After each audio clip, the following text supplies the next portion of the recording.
I want to talk to you today about states of matter and how what you don't know about states of matter might be making your life more difficult and challenging than it needs to be. Before I get into that, I want to tell you a little story. Back in 2010, I was struggling on every front. I was overweight, I was exhausted, I had chronic mid-back pain, I had miserable digestion, I was fighting with my husband every day, and I was broke, flat broke, and had been for a few years.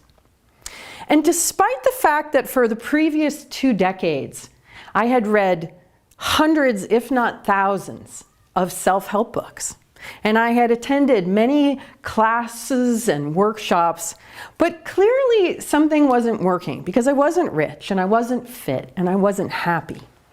And that was probably the hardest part, was that I really wasn't happy no matter what inspirational things I tried to expose myself to. So something was missing, but I didn't know what it was.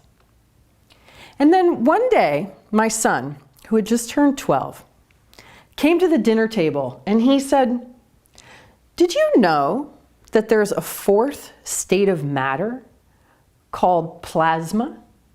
And I said, solid, liquid, gas. No. Somehow I managed to miss an entire state of plasma. I didn't learn about it in school. Did anybody learn about plasma in school? Right? I didn't. And he hadn't learned about it in school either. I had given him some books on science for his birthday, and that's where he got it from. So this was very intriguing to me, that there was an entirely other state of matter. So I went and I started looking on it in the internet. And what I discovered was some very interesting things. So some people say that plasma makes up 99.99% of the universe. And most of us have never heard of it, right? So it's not blood plasma, because that's what most people think about when you say plasma. So what is plasma? Plasma is essentially the flow of electricity. Plasma is electricity. And it's everywhere. So what are some examples of plasma? So the sun is a plasma.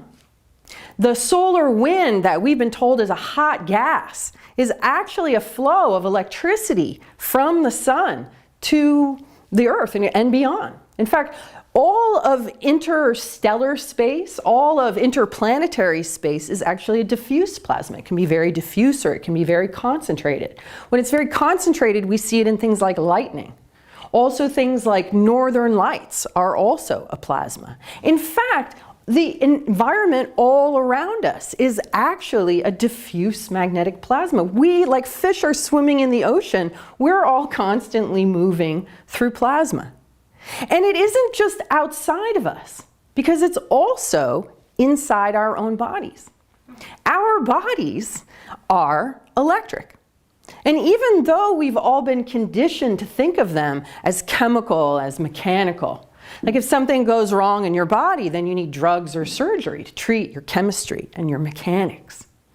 But on a very fundamental level, we are electric beings living in an electric environment. When we get an EKG, that's measuring the electrical activity of your heart. If you have to get a pacemaker, that is taking care of the electricity of your heart. If you get an EEG, it's measuring the electricity in your brain. And it's not just the heart and brain, because our fascia that covers our muscles also conducts electricity. Even our bones are piezoelectric crystalline structures. And what that means is when you compress them, whether you dance or you run or you walk, you're actually making electricity at the very core of your being. And that electricity is radiating out into your body. So when you start to think about yourself as electric, what you really are is kind of like a battery. You're mostly salt water, and you have a charge running through you. You have voltage running through your system. So think of your electric health like a battery meter. And on a scale of 1 to 100, where do you fall? Where's your battery meter at? Right? And oftentimes when I ask people, they know this answer right away. They know exactly where their battery meter is at. It's very easy to tune in to where your battery meter is at. And what I did was I started thinking about my health and my well-being in terms of my electric body. I started thinking about what it would be to get my charge up. Because when our batteries go low, that's when we get things like chronic fatigue. That's when we end up with things like Epstein-Barr or other viruses. Your cells need a certain amount of electric charge across their membranes in order to keep you healthy. And so I know lots of people who eat clean and who take high quality supplements and who exercise, and their energy is still low because they're not thinking about or managing their electric health. When and how are you recharging? When and how are you discharging? Right? And if you start to think of yourself as a battery and you start to mind how you're spending your emotional energy, how you're spending your mental energy, how you're spending your physical energy, and you start to mind that meter, you'll find that your energy goes up. And learning about this has changed my life completely. It's helped me to get stronger, healthier. I've gotten rid of pain. I've fixed my digestion. And one of the things that's been so great is realizing that the same electricity that powers my body is the same electricity that powers the sun and the stars and the environment around me.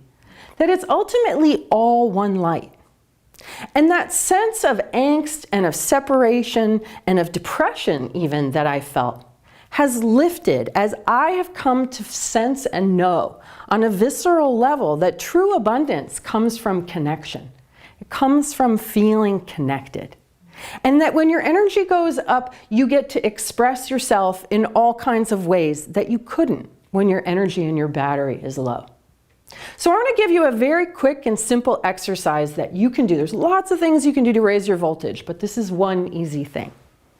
Whenever you think about doing something, if it feels if it feels uplifting, that's something that's going to raise your battery. If it feels that's something that's going to lower your battery.